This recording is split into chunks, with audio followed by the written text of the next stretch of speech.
Hello friend, आज हम आप लोग को बताने वाले एग्रोनॉमी का कुछ इम्पॉर्टेंट पॉइंट। ठीक है, ये बिहार हॉर्टिकल्चर और झारखंड में जो बीओ का एग्ज़ाम होने वाला है उसके लिए इम्पॉर्टेंट है। ये नेमरा सुंदर से मैं बता रही हूँ, फिर आगे मैं नागरे और भी दूसरे बुक का लेकर के आऊँगी। ये वाला जो अभी हम नेमरा सुंदर का पूरा करवाते चलेंगे, एग्रोनॉमी, और फिर जितना भी हो सकेगा और दूसरा बुक का भी करवाएंगे, दूसरे चैप्टर का भी करवाएंगे। एग्रोनॉमी हो गया, फिर सॉइल साइंस हो गया, प्लांट पैथोलॉजी हो गया, सारा नेमरा सुंदर से करवा देंगे, फिर नागरे से भी करवा देंगे। अगर मेरे चैनल आपको अच्छे लगे तो प्लीज़ सब्सक्राइब कर दें। Mycorrhiza is a symbiotic association किसके साथ होता है? Fungus and root of higher plant के साथ फंगस का रिलेशन होता है। ठीक है। VAM vascular avascular mycorrhiza is use as a phosphorus solubiliser fungus in plant. जब भी VAM आएगा तो याद रखिएगा फास्फोरस होगा। ठीक है। Cereals are deficiency in which amino acid. Cereal, ये वेरी इंपॉर्टेंट है, हमेशा पूछता है। सीरियल्स में लाइसिन नहीं रहता है। राइस, जैसे कि राइस हो गया, मेज हो गया, इस में लाइसिन बहुत कम रहता है। ठीक है।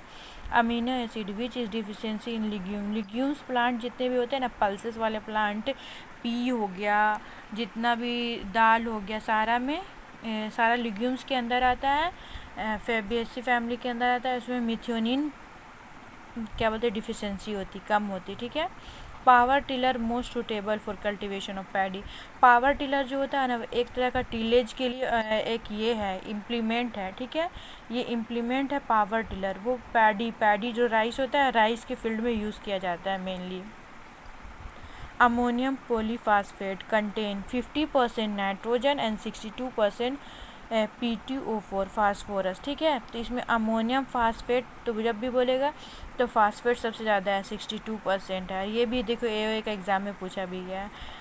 टीजेड मतलब टेट्रोजोलियम टेस्ट। टेट्रोजोलियम टेस्ट जो होता है वाइबिलिटी ऑफ सीड का जब हम लोग टेस्टिंग करते हैं तो वाइबल है कितना महीना तक में वो फिर से जर्मिनेट करेगा, उसकी 1 महीना 2 महीना उसका वाइबिलिटी को हम लोग टेस्ट करते हैं। ये पिंक कलर का इसमें टेस्ट जब करेंगे तो पिंक कलर आ जाता है इसमें, इसका ये कलरेशन भी कभी कभी पूछता है।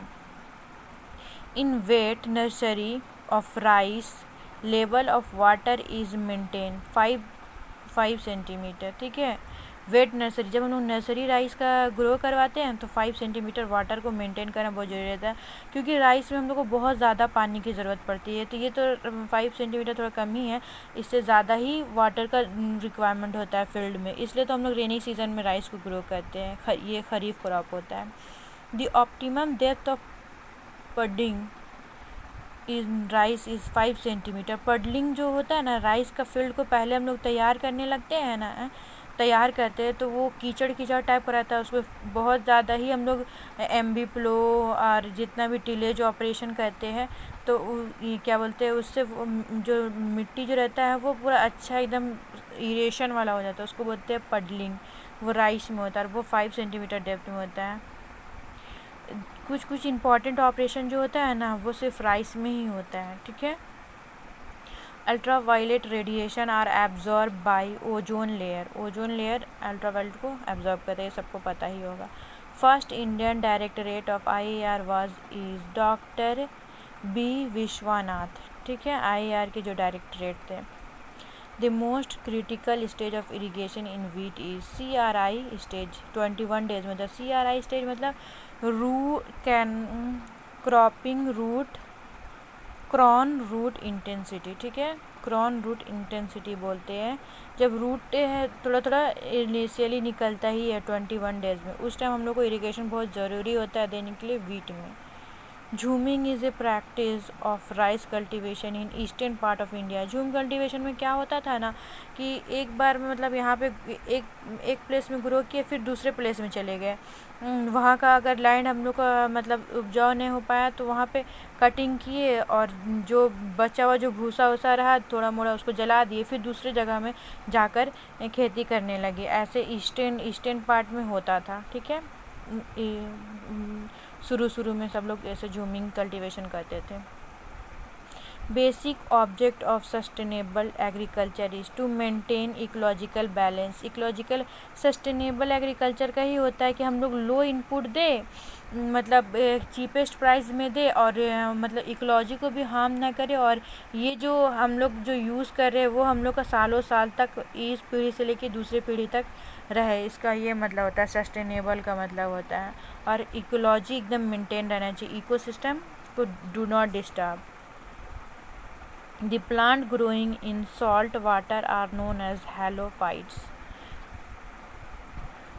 Crop canopy temperature is measure by infrared thermometer. देखो क्रॉप का कैनोपी का टेम्परेचर हम लोग मेजर करते हैं, मतलब लीफ का जो कैनोपी हो रहा है उसका तो हम लोग इंफ्रारेड थर्मोमीटर से करते हैं। ये पूछता है question. Reclamation disease is due to deficiency of copper.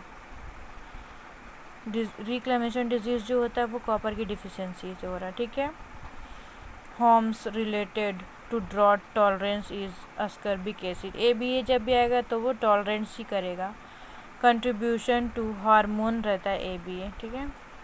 Contribution of lab stock in agriculture is 29.7%। ये जो बुक है ना नेमराज सुंदा का, ये लेटेस्ट बुक है, 2023-24 का ये वाला बुक है, तो ये न्यू करेंट डाटा है अभी।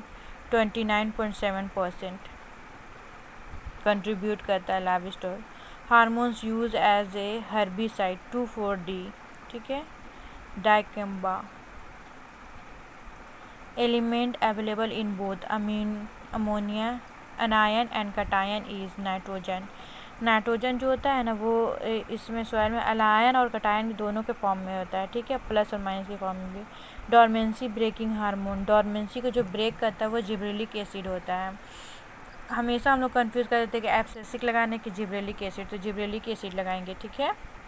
रिंग वर्म डिजीज़ इसको आता है फंगस, फंगस से ही होता है ये रिंग वर्म डिजीज़, ये हमेशा याद रख लेना।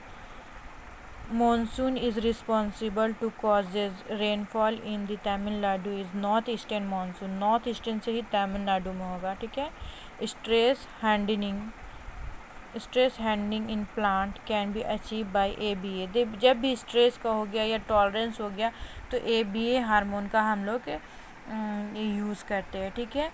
और भी हम लोग आगे का एग्रोनॉमी का ही देखेंगे, उसके बाद फिर सोइल साइंस का देखेंगे। अगर मेरे चैनल आपको अच्छे लग रहे हैं तो प्लीज़ माय चैनल को सब्सक्राइब कर दें और लाइक करें।